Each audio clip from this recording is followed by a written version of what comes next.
Hello, hello, hello, everyone. Welcome back. Good morning, good afternoon, good evening. In this video, we're going to be reading the last chapter in The Circle of Fire by Don Miguel Ruiz. This is chapter 8, and it is titled after the book, The Circle of Fire, which is a prayer or a ceremony. So we're going to read just a little introduction telling us what the prayer is about, and then we're going to go over the prayer, and then the author is going to break down some of the verses and some of the lines and tell us what those lines mean.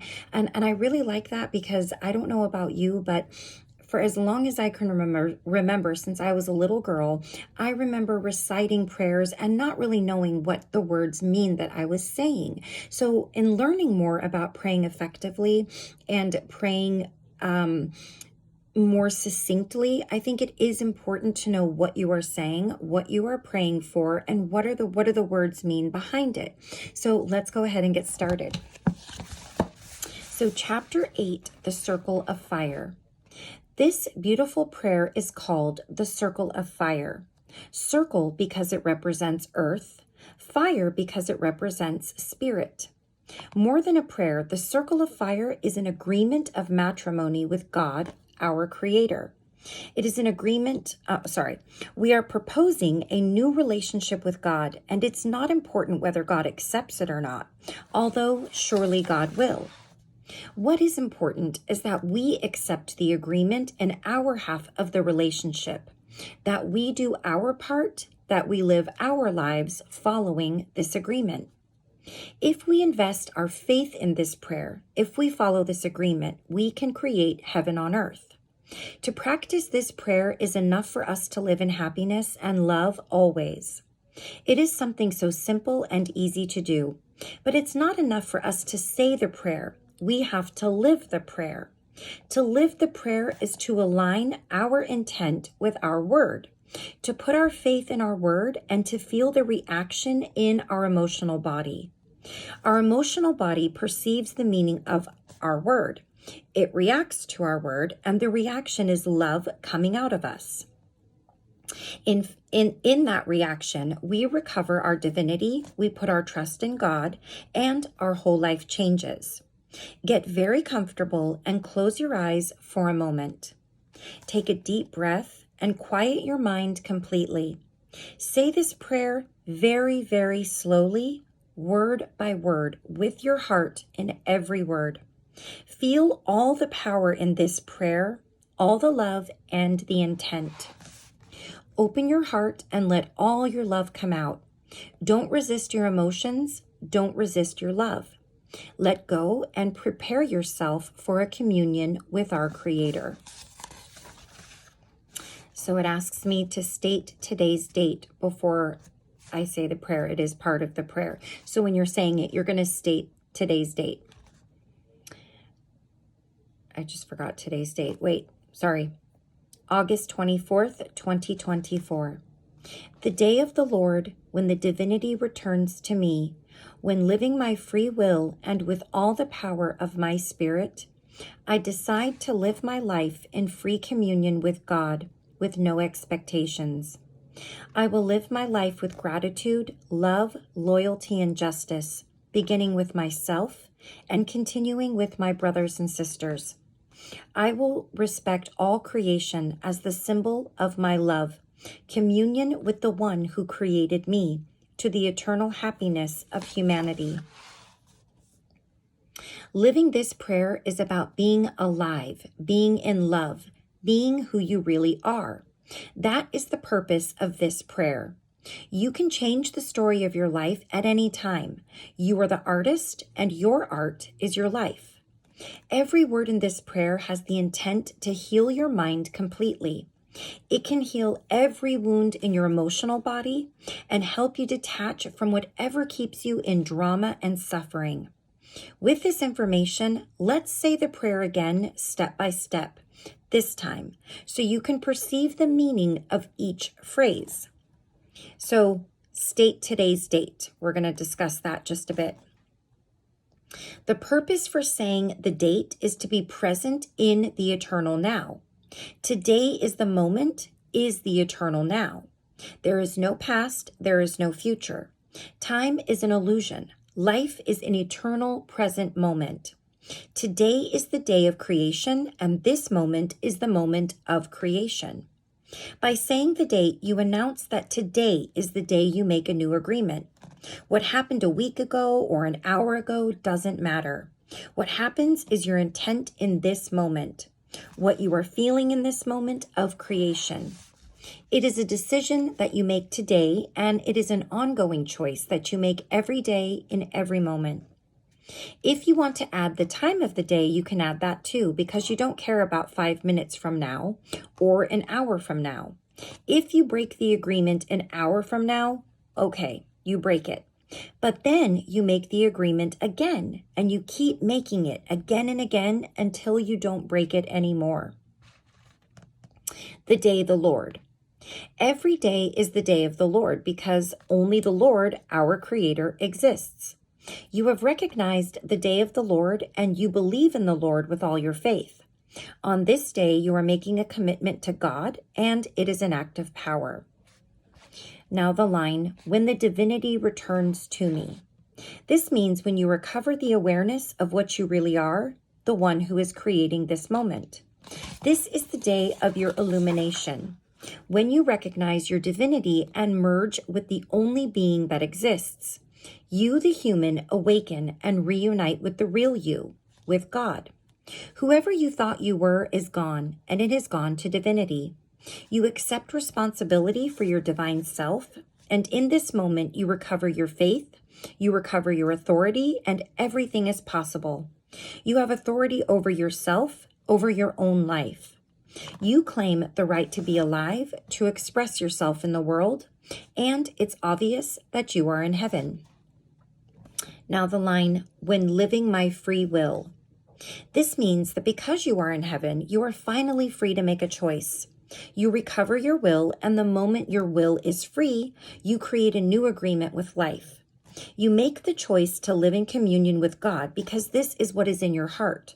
It's not because your religion says you have to be with God. It's not because you are afraid. It's not the choice of the ego or the social image. It is your choice, your decision, because you want to do it. When the real you makes a choice, you will not choose fear, envy, anger, drama, or anything that goes against yourself. Again, if you choose to live this way, it's not the real you who is making the choice. When you are living your free will, the only possible choice is God, love, happiness. Once you have the awareness of what you really are, your choice is to stay there, to be divine, to live in love the rest of your life. And the line, and with all the power of my spirit. This means that you support your decision with all the power of your will and your faith. This is the moment of your wedding with God, the moment of the fire initiation, because your spirit is that fire. It is the divinity in you. First, you recover your free will, which gives you enough power to make a choice, to make an agreement to live with God. Then you call upon all the power of your spirit to keep the agreement.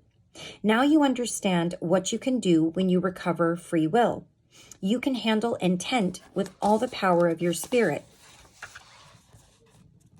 The line, I decide to live my life in free communion with God. This means you decide to live in love with God, with your divine self. This is your statement that you are crossing a line of no return and making the commitment to God. Now you are in a committed relationship. All your faith is there. All your authority is there.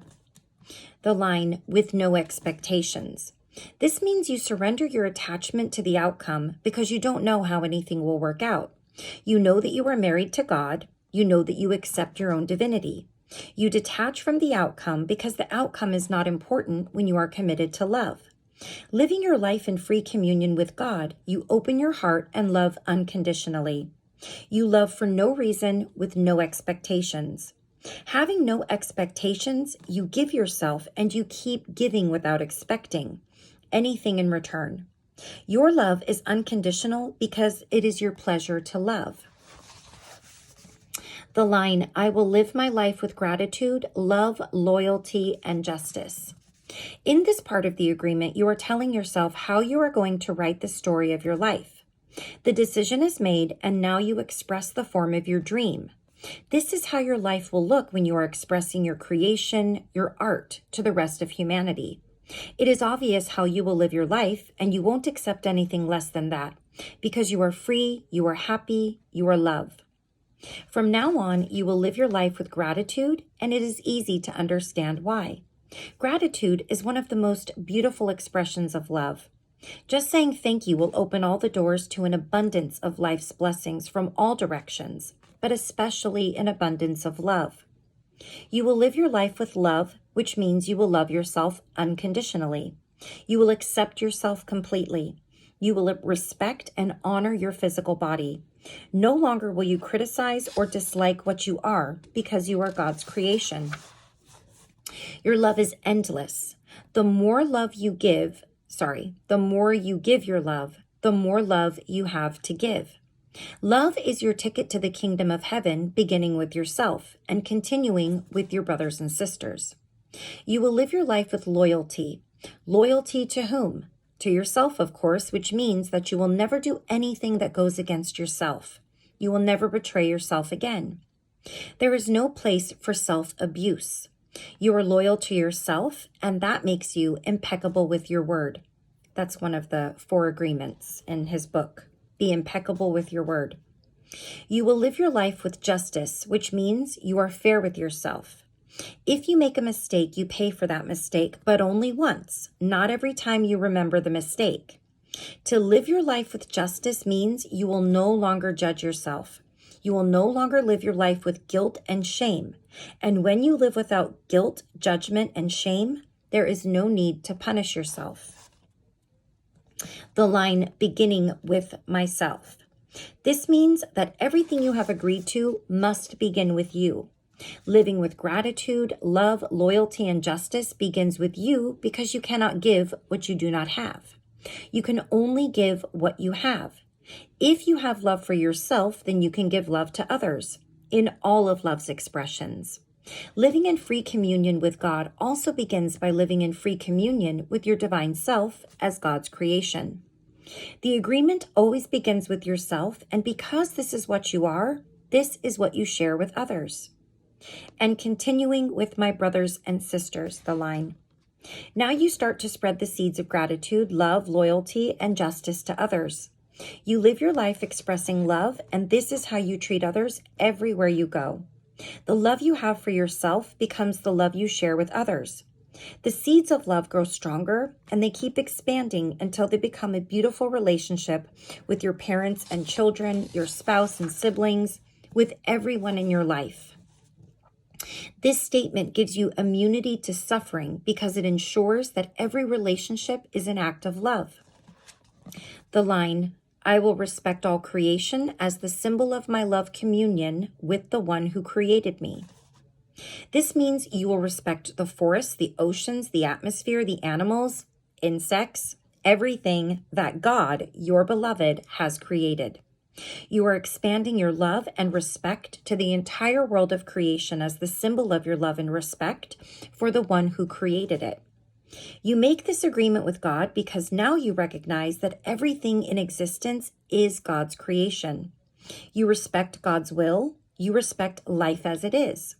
You perceive God's creation. You respect creation, you participate in creation, and you surrender with total acceptance because you know that you cannot make it better. If you see a mountain, you do not say, oh, that mountain is in the wrong place, it shouldn't be there.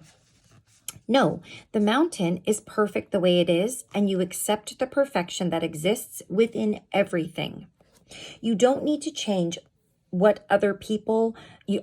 don't need to change other people, and you don't need to change any of God's creations.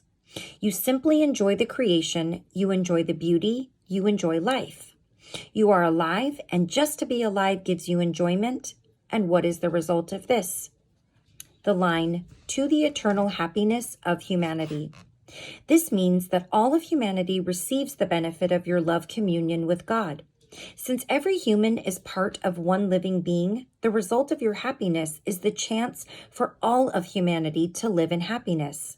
You have decided to live your life in happiness. You are sharing your happiness with others, and the result is a wonderful gift to everyone around you.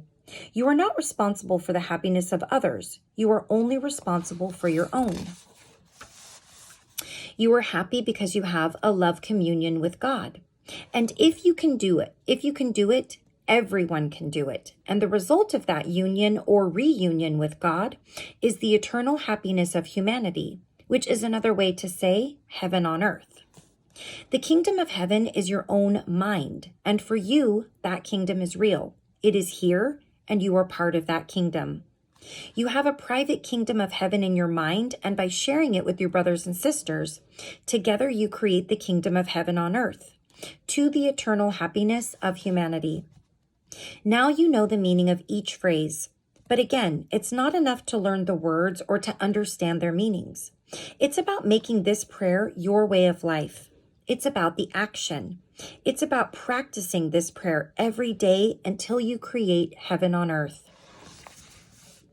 Many years ago, after finishing a cycle of teaching with my apprentices, we created the first Circle of Fire ceremony.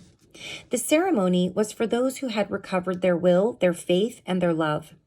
All the people at the ceremony had experienced their divinity, but the challenge for them was to stay in heaven.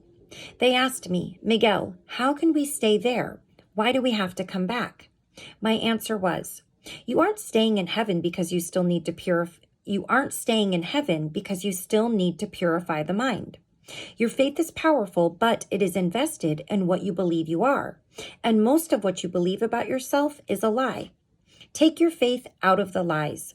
Free your faith, and you will see how powerful you become. If there is anything in your life that takes away your happiness, you have all the power you need to change it.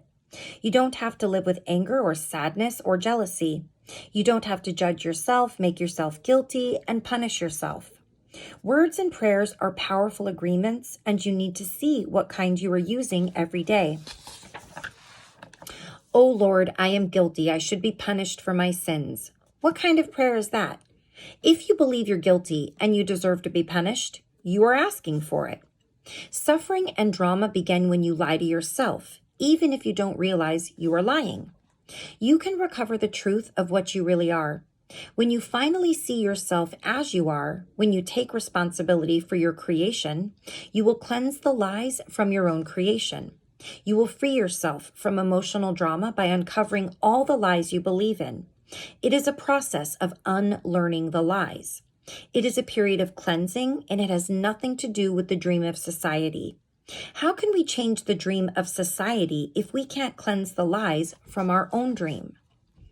The Circle of Fire prayer is enough for you to go to heaven and stay there. But first, you need to take the agreement, live the agreement, and make it yours. To say a prayer doesn't take more than a minute, but you need the discipline to do it. Say the prayer first thing in the morning when you open your eyes. Then say it again before you go to sleep. Dream the prayer. Feel the prayer with your emotional body. Be the prayer. Align your faith and intent with the prayer until your whole life is based on this prayer. If you betray yourself, then make a new agreement, the day of the Lord, and recover your free will. Today is the most wonderful day of your life. This moment represents eternity. It is the moment when you return to love by deciding to live in communion with our Creator. Today is the day you agree to a new relationship, a matrimony with God. It is an eternal honeymoon, and that is heaven. So let's say it one more time, okay? He does have it back here if you're saying it with a group, so you would say we instead of I. And he also has it in Spanish. But we're going to say it again one more time with a little more feeling. Saturday, August 24th, 2024, the day of the Lord, when the divinity returns to me, when living my free will and with all the power of my spirit, I decide to live my life in free communion with God, with no expectations. I will live my life with gratitude, love, loyalty, and justice, beginning with myself and continuing with my brothers and sisters. I will respect all creation as the symbol of my love communion with the one who created me, to the eternal happiness of humanity. That did feel different saying it again after I read on it a little bit. I hope that you enjoyed this book. I think I'm going to take a picture of that prayer, and I am going to start saying it in the morning and in the evening and really just kind of sit with it and feel it. And I try very, very hard to give everybody grace and to have a deeper compassion for people than I think a lot of people can understand. I can pretty much forgive most anything, and I can always find a different point of view to things that happen and goings on in the world that other people are really, really quick to judge and condemn and damn. I feel very, very alone a lot of the times, but I just try to see things from a higher perspective.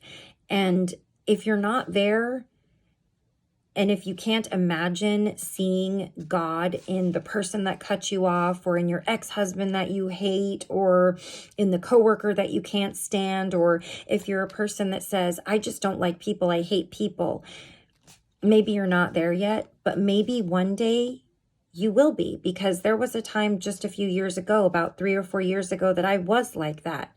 I was extremely unhappy with my life. I was living with depression, anxiety, addiction.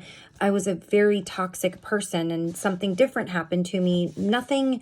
I didn't have like a situation where I was gravely ill or I was in a bad accident and I had what they call, like, these things sometimes prompt what you call a spiritual awakening. I didn't have something grand happen to me, but it was a ton of things leading up to that. And it was a ton of moments in my life saying there has to be more than this. There's something more that I'm missing. And I looked without for it in all shapes and forms in my life, and it only made things worse. Only up until a few years ago, when whatever it is that happened to me happened, did I realize that I was looking in the totally wrong place. I was supposed to look within. And my journey so far has taken me on some really amazing and beautiful and wonderful things. And it is sometimes comes with a little bit of a price to pay, because you look at things so differently than the rest of the world. And I know that I hear so many times that there's so many people that are having these awakenings. There's like a mass awakening, and that was prophesized a long time ago. I have yet to meet somebody in person that I can relate to. I meet lots of people online. That's why I like to go on here and share these books, because I know that I am no exception. I'm certainly not the only one that's experiencing anything a human can experience. I'm not that nearsighted to think that I'm the only one, because I know I'm not. And so if you're ever feeling alone, or if you're ever feeling like you're just not, you're not understood by people, and you don't even understand yourself sometimes, because it can seem like, old beliefs and programs and thoughts kind of just go away, and new thoughts and new beliefs are all of a sudden there, and you don't even know how they got there, but you know that inherently you already knew these things. You're just remembering them. So if that's where you're at, wherever you are on your journey, whether it's the beginning, actually, I can't even say there's like a beginning, a middle, and an end, because it never ends. We never end. So it just never ends. So in this lifetime, for me, this is what's happening right now, but it's never going to end, because who knows for any of us. So anyways, I digress, obviously, but, yeah, I really enjoy reading these books to you guys. I have 100 subscribers now, which may not seem like a lot. And I honestly, subscribers are great, but my goal is for at least just a handful of people to watch these videos and to gain something from them truly and deeply in their hearts and souls that resonate with them, even if it's just 1 or 2 things that can help you, because you're not just helping yourself. When you help yourself, you're helping everybody. You're helping the greater good. You're helping every single human being, no matter how close or far away they are, no matter how different they are than you, because we are inherently outside of what we can see. We are all connected. We are all from the same creation, and we're all here and in this together, even though sometimes we forget we're not alone. We're in it together. And a lot of times we do feel alone, but we never really are alone. Never, ever. How can you be alone when God resides within you? That's what I say whenever I'm sick, whenever I don't feel good, or whenever I feel worried or anxious. I say, how can I feel anxious? How can I not feel well? God dwells within me. And God isn't sick, and God doesn't worry, and God doesn't fear, and I'm not going to either. And I really, really want to have that unwavering faith, and I work on it every day, and I wonder if you guys do the same. So anyways, I just wanted to share a little something that little prayer kind of got to me there, especially after reading what exactly it means and what you may feel when you're reading it. I definitely felt something warm right in here in my heart. Maybe you did the same. Maybe saying it for yourself will do that for you, not just having somebody say it. So anyways, I will let you go for now. I'm still deciding what book I want to read next. I do have a friend that follows me on here that I talk to on Facebook. He's a really, really nice older gentleman. And we were talking about The Violet Flame. And he wanted some recommendations that were not by the author, Elizabeth Clare Prophet, because a lot of the Violet Flame work is by her.